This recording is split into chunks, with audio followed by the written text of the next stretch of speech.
नासिक जिले के येवला तहसील में लगातार हो रही मूसलाधार बारिश और तेज हवाओं ने किसानों की मेहनत पर पानी फेर दिया है। कई गांव में मक्का की फसल पूरी तरह से भूतल हो गई है। बारिश से खेतों की मिट्टी पूरी तरह नमी हो चुकी है और तेज हवा के झोंकों से फसल जमीन पर गिर गई। किसानों का कहना है कि इस बार की बारिश से उनका पूरा सीजन बर्बाद हो गया।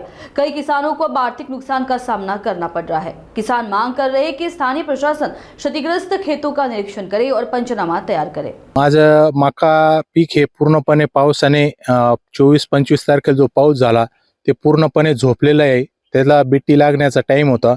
बिट्टी पूर्णपणे त्याचा खराब झाली आणि पूर्णपणे 100% नुकसान झालं आहे। पूर्ण मका 1 हेक्टर मका पूर्ण झोपलेली आहे आणि त्या